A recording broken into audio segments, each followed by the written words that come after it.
එතකොට මේ සීගිරිය ගැන ලියවිලා තියෙන්නේ. සීගිරිය කවුද පුතා ඉස්සර හිටියේ? මොන රජතුමාද? කාශ්‍යප රජතුමා. එතකොට අපි දන්නවා අපිට ඉගෙන ගන්න තියෙන දේවල් වලින් මේ සීගිරිය කියන සිතුවම් ගත්තාම සීගිරිය අප්සරාවන් නැත්තම් සීගිරිය කාන්තා රූප උඩුකය රූප වස්තු විශේෂ කරගෙන නිර්මාණය කරපු චිත්‍ර සමුදායක් තමයි අපිට හම්බ වෙන්නේ. සීගිරි ගලේ බටහිර නැත්තම් බස්නාහිර බෑවුමේ තමයි ගල් පර්වතයේ මෙම ඇඳලා තියෙන්නේ.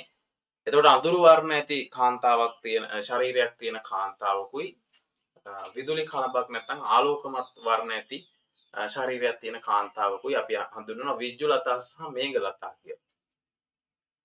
එතකොට අපි මල්වැසි වස්සන දිව්‍ය අප්සරාවෝ ඊට පස්සේ කාශ්‍යප රජතුමාගේ අන්තපුරේ විසෝවරු ඉතින් ඔන්න ඔය කියන විවිධ නම් වලින් මේ කට්ටියව අර්ථකථනය කරනවා මේ ඉන්නේ මේ කට්ටිය කියලා මතයන් තියෙනවා. එතකොට මේ කට්ටියගේ උඩුකය නග්නයි නැත්නම් අපි නිර්වත් කියලා කියනවා. ඊට පස්සේ ආභරණ පැළඳගෙන ඉන්නවා. ඇතැම් අයගේ හිසේ ඔටුන්නක් පැළඳගෙන ඉන්නවා. ඉතින් ඔන්න ඔය විදිහේ කාන්තා රූප ගැන තමයි අපිට මේ සීගිරිය ගැන අධ්‍යයනය කරද්දී කතා බහ කරද්දී හම්බ වෙන්නේ.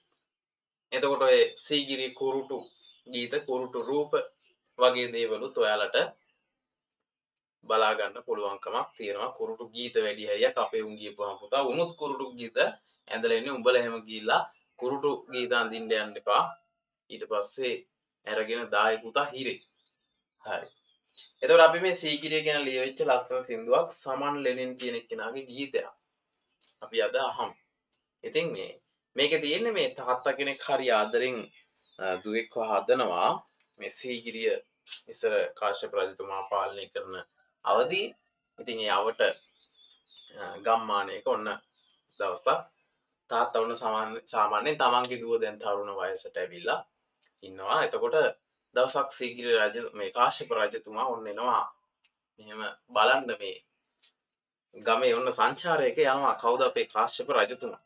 එතකොට මේ සංචාරයක යනකොට දවසක් මේ ඔන්න තාත්තගේ පොඩි දුව ඉන්නවා කොහේ හරි එලිපහලියට වෙලා ඉන්නවා ඇති. ඉතින් කාශ්‍යප රජතුමා ඇවිල්ලා කියනවා මගේ අන්තපුරේට මේ දුව ඕන කියලා. දැන් පුතා රටේ රජතුමා ඉල්ලන්නේ දෙන්න නැතුව ඉන්න බෑනේ. දෙන්න නැතුව ඉන්න පුළුවන් දශිනි?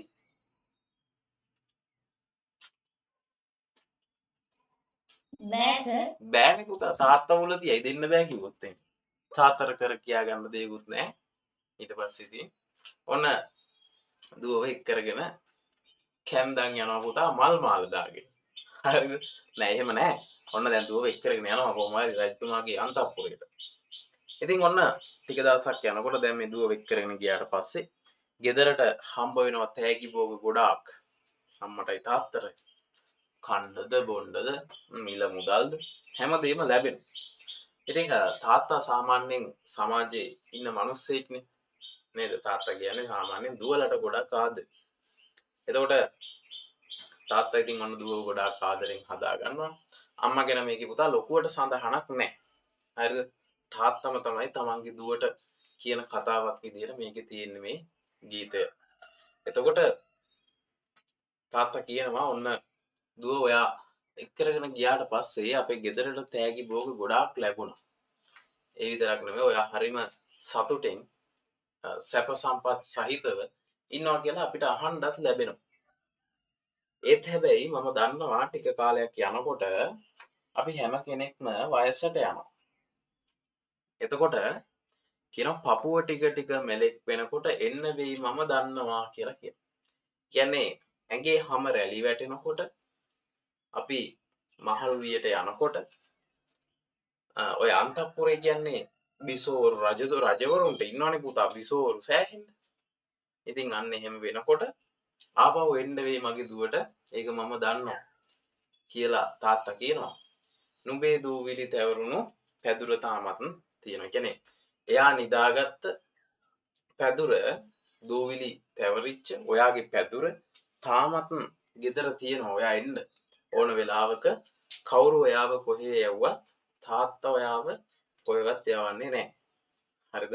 ඔය කියත් ඔන්න ආදරෙන් ආපහු රැක බලා ගන්නවා කියලා තාත්තා ওই විදියට කියනවා. ඉතින් මේ විදියට රාජ සැප සම්පත් විඳින තමන්ගේ දුව දවසක කාශ්‍යප රජතුමා සීගිරි ගලේ කැටයම් කරනවා. හරිද? ඊට පස්සේ මේ සීගිරි ගලේ කැටයම් කරා කියලා ඔන්න දැන් ගම්වාසීන් කියනවා දැන් බලන්න යනවා පුතා. ආයේ මල කෙලියයි ඈ. තාත්තට කියනවා මේ ඔයා දන්නේ නැද්ද? ඔයාගේ දුව ආන් කාශ්‍යප රජතුමා ගලේ කොටලා කියනවා. තාත්තා ඉතින් ඉඳලා ඔන්න යනවා.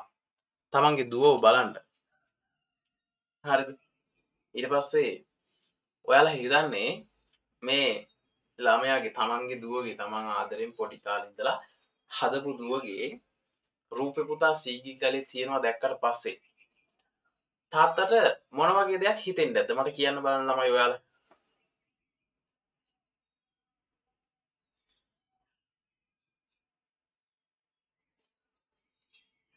පොඩි අදහසක් දෙන්න බලන්න කවුරු හරි.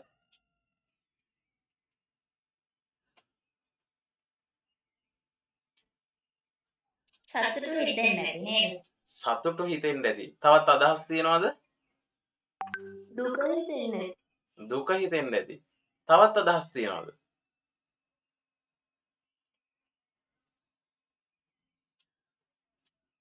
හරි. එතකොට ඔන්න මං කියන්නම්. ඉතින් මේ තාත්තට එකපාරටම තමන්ගේ දුව දැක්කට පස්සේ සීගිරි ගලේ කොටලා තියෙනවා. එයාගේ පපුව පුතා එයාට වාව ගන්න බෑ. ඒ තරම් දුකක්. එයාගේ සින්දුවේ කියනවා ඒ කවිය කියනවා තාත්තගේ හුස්ම ගිහිල්ලා කළු ගලේ වැදුනට පස්සේ පුතා කළු ගල හෙල්ලුණලු. ඒ තරම් ලොකු කම්පාවක් දුකක් දැනුණලු. ඇයි ඒ? චූටි කාලේ ඉඳලා තමන්ගේ දුවගේ විලි වහලා හරිද ලස්සනට ඇති දැඩි කරලා ආදරෙන් හදපු තමන්ගේ දුව නග්න විදිහට මේ රජා කළු ගලේ කොටලා තිබ්බහම පුතා තාත්තට ගිහිල්ලා කොටන්න හිතෙන ඉතින් රජාට ඈ ඉතින් හරිම ඛේදනීය දෙයක් විදිහට තමයි මේකෙදි දක්වලා තියෙන්නේ මේ ඉස්සර කාලේ රජවරු කරපු කැප වැඩ පුතා. හරි. අපි එහෙනම් ඒ සින්දු අහමු. කවිය අහමු. මං හිතනවා එහෙනම් කට්ටිය සැදී පැහැදිලා ලෑස්ති වෙලා ඇති කියලා.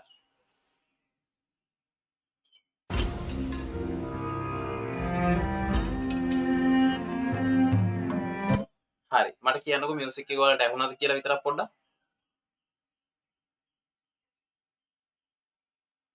නෑ සර්. ඇහුන්නේ නැද්ද?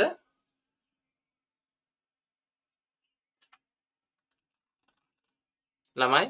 නෑ සර්. හරි. බලමු.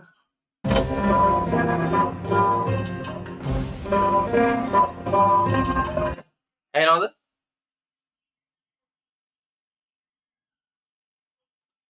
ළමයි මියුසික් එක ඇහුණාද? මම නතර කරා පොඩ්ඩක් ප්ලේ කරලා ඔයාලට. ඔව් සර් ඇහුණා. right. එහෙනම්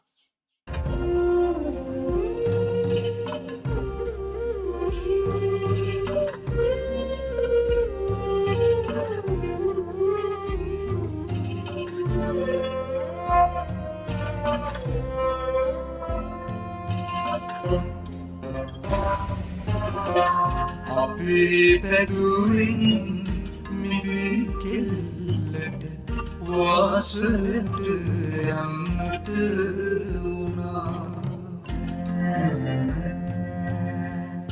අනේ ඒකිගේ කැකුළු ඇඟ කඳ හැම වෙලාවෙම සිහි වුණා. මාලිගාවෙන් අපේ ගෙදරට තෑගි පෝකත් හිමි වුණා.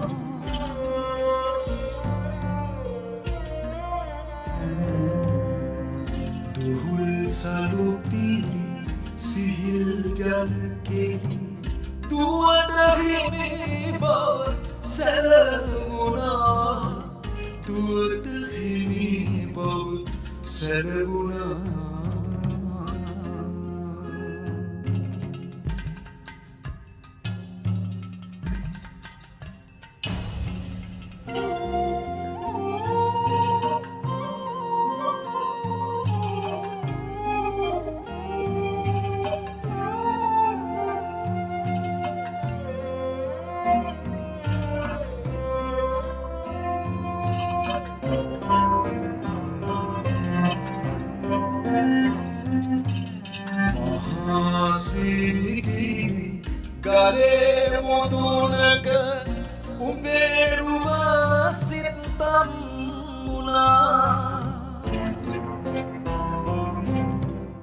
එය බලන්නම හොරෙන් හවසක මාත් එතැනට ගොඩ වුණා.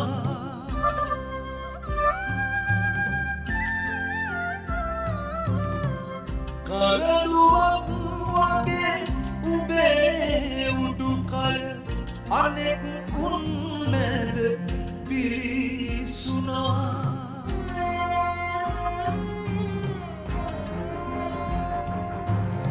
මගේ හුස්මක් කැටිවෙන් නැති දුබේ කළුගල හෙළවුණා.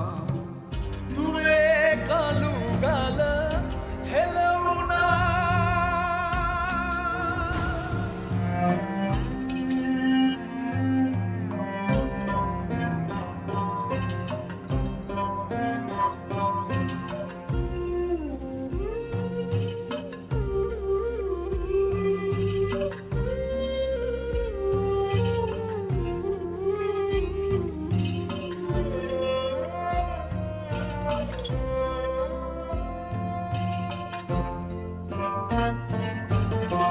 පපුව ටික ටික මෙලෙක් වෙනකොට එන්න වෙයි මං දන්නවා. උඹේ දුවිලි සුවඳ තැවරුණු පැදුර තාමත් තියෙනවා.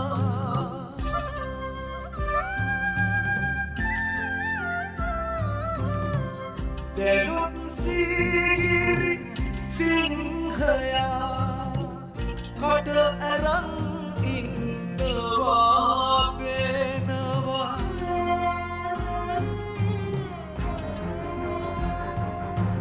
ඒ ඉසව්වෙන් යද්දි මං පොඩි කෙල්ල හංගා ගන්නවා. පොඩි කෙල්ල හංගා ගන්නවා.